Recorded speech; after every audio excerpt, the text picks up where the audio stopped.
Restart. And Merrel.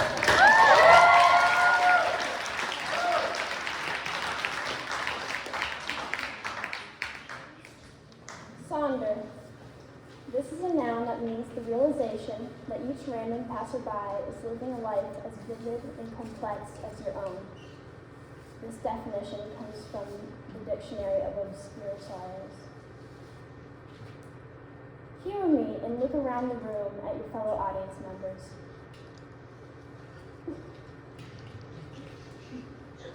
Each and every person here thinks and feels deeply, just as you do. Think about that. Each person here has also lived both similar and different experiences compared to you.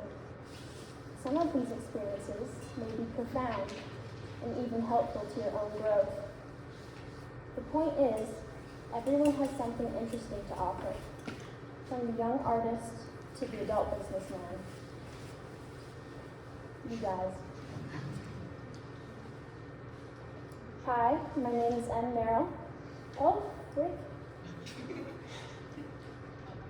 What happened? Go back. I got you.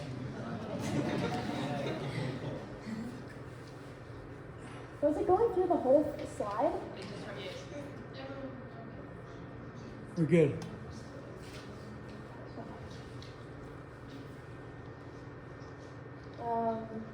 Hi, my name is Merrel, and during my SLE, I shadowed 3 Denver artists. It was a special opportunity to shadow people because I was offered the chance to dive into other people's worlds. During my month-long experience, I learned about what it means to be an artist, in all of its beautiful moments and its unsavory ones, too. I worked with Maury Munette, Catherine Harris, and Colleen Hennessy, and they all shared with me a little of their lives, and I shared some of mine. Now, my slides are some of their work, and I hope you'll enjoy that. So there are this special sort of exchange that I experienced with these wonderful wild women. With them, I specifically learned about something that is important to each of us, especially artists. That is inspiration. Inspiration is necessary in the creation process and in life in general. Inspiration is about motivation, and without motivation, where would we be? It is also an important part of taking care of oneself. Previously, I would have thought of inspiration as an epiphany that strikes a person. I also thought inspiration is similar to instant gratification. It has a shelf life. If done right, however, this is simply not the case.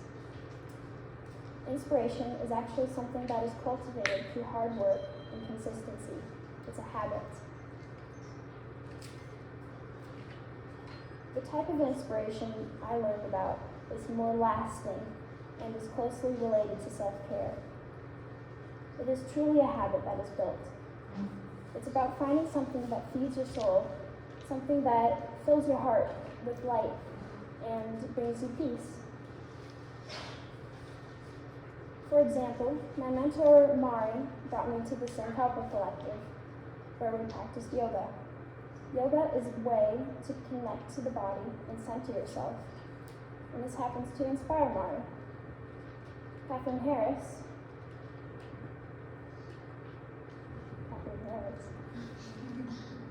she's in the audience. Another one of my mentors was inspired by gardening, while Colleen found inspiration in travel. Listening to what my mentors found impactful and healing led me to reflect on myself and what I find inspiring. And during my SLE, I had an epiphany. I knew I was deeply touched and vibrantly inspired by the beauty in other people. I found a loving community, and I found human connection. And there is a special magic in finding your people. Finding people that listen to and support you, and you do the same for them.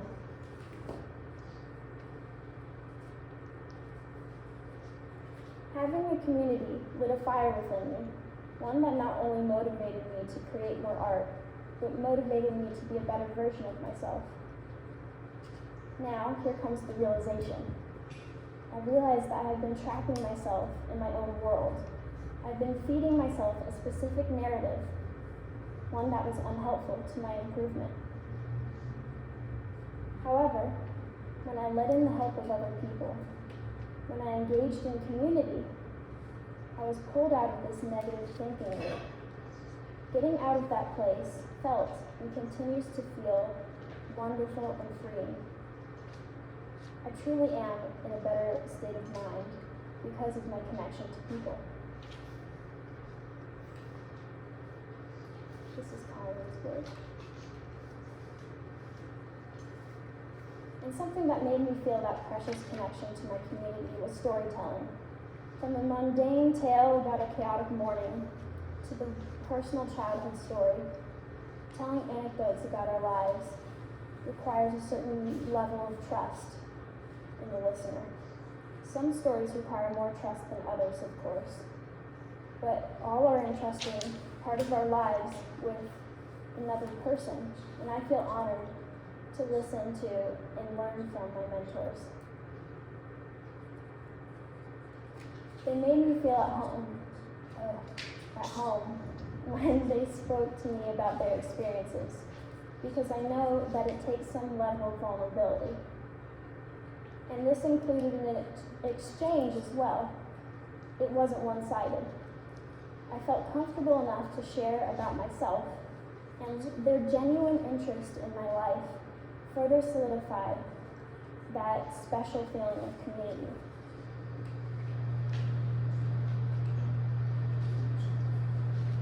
Now you may be curious how you can add that vital, fulfilling inspiration to your own life. And the answer is quite simple. Stop cycling through the same thoughts in your internal world and look outward. Look at your community. Listen to others and what they have to say with genuine curiosity, and maybe offer your own thoughts and feelings. The perspectives that others have to offer can surprise you, and that may be the missing link to a healthy, thriving life.